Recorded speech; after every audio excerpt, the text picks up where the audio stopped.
আমার পিছনে কিন্তু সেই কেওক্রাডাঙের চূড়া, যে কেওক্রাডাঙের চূড়া, এখান থেকে হালকা হয়তো দেখা যাচ্ছে না ক্যামেরায়, বাট এখান থেকে অনেক দূরে কিন্তু কেওক্রাডাঙের চূড়া, আমরা সেখানে ফেলে এসেছি। সো আমার পিছনে সেই কাঠের তৈরি এমন ছোট্ট একটা রিসোর্ট দেখতে পাচ্ছেন, যা কিন্তু খুবই কিউট। আর আমার সবথেকে বেশি ভালো লেগেছে এখানকার এই কটেজে 5টা রুম হচ্ছে 5টা ঝর্ণার নামে। অর্থাৎ আপনি যদি এই কটেজে বেড়াতে আসেন, এই কটেজে যদি আপনি ঘুরতে আসেন, এখানে যদি রাত্রি স্টে করেন, আপনি এখানে বাংলাদেশের মধ্যে অন্যতম সৌন্দর্যের যে 5টা ঝর্ণা, সেগুলোকে আপনি হচ্ছে এখানকার এক্সপ্লোর করতে পারবেন। সো এটার মধ্যে কী কী আছে, এই কটেজের মধ্যে কী কী থাকছে, এবং এখানকার যে ম্যানেজার আছেন রোমমালদা, ওনার সাথে আমি কথা বলবো। So, সবাই একটু আসুন।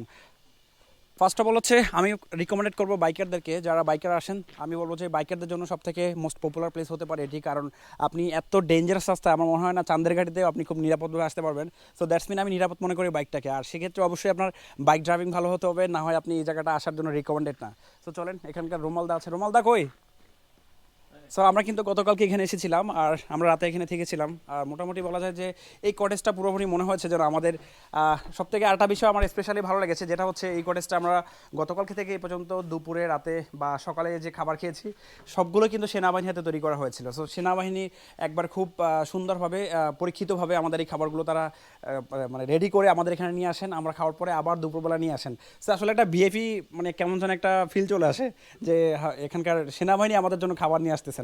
তো এখানকার এই কটেজের হচ্ছে যিনি ম্যানেজার আছেন, সো ম্যানেজার হচ্ছে রুমাল দা। সো রুমাল দার সাথে পরিচয় করে দিতে, আপনি ভালো আছেন? জি আছি ভালো। আচ্ছা, এখানে এইটা কতদিন খোলা হয়েছে আসলে? আসলে আপনার এটা 1 মাস রানিং। 1 মাস রানিং। এর মধ্যে পর্যটক কেমন এসেছে এখন পর্যন্ত? পর্যটক আসছে, কোনো ভালো দিকটা আসছে, কোন চার আচ্ছা পাঁচ গ্রুপটা আসছে আর কি আচ্ছা আচ্ছা। আপনাদের। মানে এখানে মেইন হচ্ছে একটা ইম্পর্টেন্ট বিষয়, যেটা হচ্ছে আমরা কিন্তু কেওক্রাডাং 0 পয়েন্ট পর্যন্ত অনেকে এসেছি, বাট 0 পয়েন্টের পরে ভাই এই জায়গাটা যদি আপনি এক্সপ্লোর করতে না পারেন, এই পাড়ার আশেপাশে যে সুন্দরতম ঝর্ণাগুলো আছে সেগুলো যদি এক্সপ্লোর করতে না পারেন, তাহলে কিন্তু আপনি আসলে এই জায়গার ফিলটা নিতে পারবেন না। সো পাহাড়ি নিরিবিলি এলাকায় নির্জন এবং নেটওয়ার্কবিহীন একটা জায়গায় যদি ঘুরতে আসতে চান, তাহলেই আমি রেকমেন্ড করবো এই এলাকার। আচ্ছা, এখানকার যে রুমটা আছে এটা হচ্ছে জিনসিয়াম। সো জিনসিয়াম কিন্তু টপমোস্ট পপুলার একটা ঝর্ণা, যেটা কিন্তু এই এলাকাতেই আছে। আপনি যদি আসেন, এখানে থেকে আপনি জিনসিয়াম ঝর্ণা ঘুরতে পারবেন। সো রুমটা একটু দেখান ভিতর থেকে। এই যে আপনি চাইলে আপনার ফ্রেন্ডদেরকে নিয়ে এসে এখানে থাকতে পারবেন, যদিও এটা কিন্তু রিসেন্টলি করা হয়েছে। আর বিশেষ করে ভাই আপনাদেরকে একটা জিনিস দেখাবো, একটু আসেন। এখানকার যে ভেলকুনিটা, যেটা থেকে কিন্তু আপনি পুরো এই এলাকার যে সৌন্দর্যটা, সেটা কিন্তু আপনি ভেলকুনি থেকে দেখতে পারবেন। এই যে গাইস একটু দেখেন, এত আমেজিং একটা ভিউ, যেটা কিন্তু আপনি এই কটেজ থেকে সুন্দরভাবে উপভোগ করতে পারবেন। আর পিছনেই হচ্ছে সেই চুংচুংপাড়া রিসোর্ট, চুংচুংপাড়া ক্যাম্প। আর এদিক থেকে হচ্ছে সেই তাজিং রং, তারপর হচ্ছে সাফা হাফং, এদিকে তো তাই তো সবগুলো বাংলাদেশের যে বড় বড় পাহাড়গুলো আছে সেগুলো কিন্তু আপনি এখান থেকে দেখতে পারবেন। তো তাজিং টং এবং সাফা হাকং, এই পাহাড় দুটো কিন্তু আপনি এখান থেকে দেখতে পারবেন। তো চলেন, আরও কিছু ঝর্ণার নামে রুম আছে, সেগুলো দেখাবো। তো জাদিপাই ঝর্ণার আমার যারা ভিডিও দেখেছেন তাদের জন্য ভাই, আপনি কিন্তু জাদিপাই ঝর্ণা যদি ঘুরতে আসতে চান, এই এখানে চলে আসেন। এই রুমে থেকে জাদিপাই ঝর্ণা ঘুরতে পারবেন। সো এটা হচ্ছে একবারে সেম টু সেম আপনি আগের রুমটার মতোই। আমরা এরপর উপরে যাব, উপরে গিয়েও সেটাও দেখাবো, আসেন। আর এই কটেজের সম্পূর্ণ তৈরিটা কিন্তু হয়েছে কাঠের তৈরি।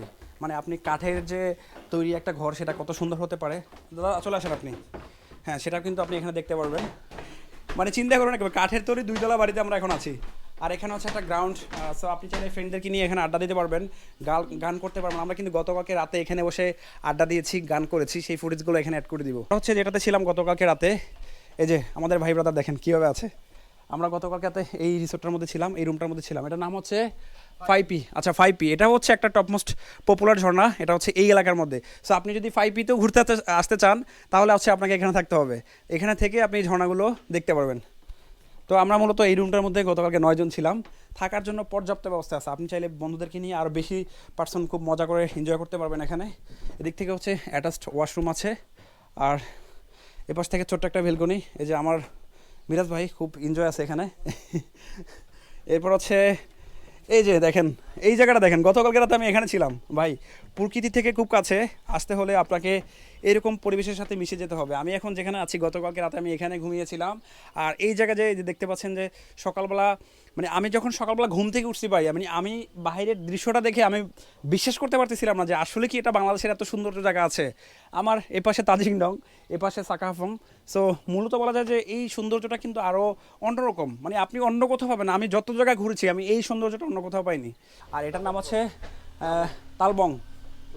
হ্যাঁ ত্লাবং, আচ্ছা এটার নাম হচ্ছে ত্লাবং।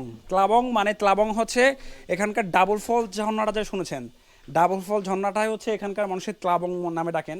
সো ডাবল ফলস ঝর্ণাতে যদি কেউ ঘুরতে আসতে চান, টপ মোস্ট বাংলাদেশের মধ্যে পপুলার এবং সৌন্দর্যের দিক থেকে অন্যতম একটা ঝর্ণা, যেটা কিন্তু হচ্ছে আপনার এই ত্লাবং বা অথবা হচ্ছে ডাবল ফলস, সেটাতেও আসতে চাইলে আপনি এখানে থাকতে পারবেন। তার্তি সাইতার, তাঁতি সাইতার, আচ্ছা এটা হচ্ছে একটা ঝর্ণা। সো তার্তি সাইতারও যদি ঘুরতে আসতে চান, মানে এই ঝর্ণাগুলো না যারা এখানে এসেছেন বা যারা হচ্ছে এই সম্পর্কে একটু জানতে আগ্রহী, তারা কিন্তু ইতিমধ্যে জানেন যে এই চুংচাংপাড়ার আশেপাশে কিন্তু যে ঝর্ণাগুলো আছে সেগুলো কিন্তু বলা যায় সেই নামগুলো দিয়েই কিন্তু এই কটেজটা তৈরি করা হয়েছে। সো এটাও কিন্তু অনেকটা বলা যায় যে ওইরকমই, আপনি চাইলে এখানে আসতে পারবেন, খোলামেলা পরিবেশ এবং ভাই ভেলকুনিটা তো আছেই। এটা হচ্ছে ওয়াশরুম, এদিক থেকে আপনি ওয়াশরুমে যেতে পারবেন এবং এটা হচ্ছে ভেলকুনি, এই যে ঠান্ডা বাতাস, আপনি একবারে গরম, এখন কিন্তু প্রচুর গরম, বাট এই জায়গাটা না একবার অনেক ঠান্ডা, কারণ হচ্ছে এখানকার সেই মেঘের বাতাসগুলো এখান থেকে প্রবেশ করবে, আর যার কারণে কিন্তু বলা যায় যে এখানকার সৌন্দর্যটা আরও বেশি ভালো লাগবে আপনার। জানাতে চেয়েছি যে কেওক্রং জিরো পয়েন্টের পরে অর্থাৎ সুংচুং পাড়াতে আসার জন্য এখন কিন্তু অফিসিয়ালি পারমিশন দিয়ে দিয়েছে। যারা কেওক্রং এসেছেন আমি রিকোয়েস্ট করবো যে আপনি কেওক্রং জিরো পয়েন্টের পরে যে জায়গাটা আছে সেটাতে একটু আসার চেষ্টা করবেন, কারণ এখানকার সৌন্দর্যটা অন্য কারোর সাথে তুলনা হবে না। আমি বারবার এখানে আসি, কারণ হচ্ছে এই জায়গাটা আমার খুব বেশি ভালো লাগে। আর বিশেষ করে এখানকার পাড়ার যে আমি একটু আগে দেখালাম যে বিভিন্ন ফরমালিন মুক্ত ফল খাবার, সেগুলো কিন্তু রুমাল্লার সাথে কন্ট্যাক্ট করে আসলেই পেয়ে যাবেন। আর এখানে আসার জন্য কীভাবে আসবেন, আপনারা অবশ্যই হোয়াটসঅ্যাপে কন্ট্যাক্ট করে আসবেন, ফোন নাম্বারে কল দিলে পাবেন না, যেহেতু নেটওয়ার্কবিহীন একটা এলাকা। সো রুমাল্লার কন্ট্যাক্ট নাম্বার আমি দিয়ে দিব, সেখানে কন্ট্যাক্ট করে আপনি আসতে পারেন। সো ইনশাল্লাহ আমি যদি সুযোগ পাই ভাই ব্রাদার নিয়ে এখানে আবার আসবো। তো সবাই ভালো থাকবেন, সুস্থ থাকবেন, আল্লাহ হাফেজ।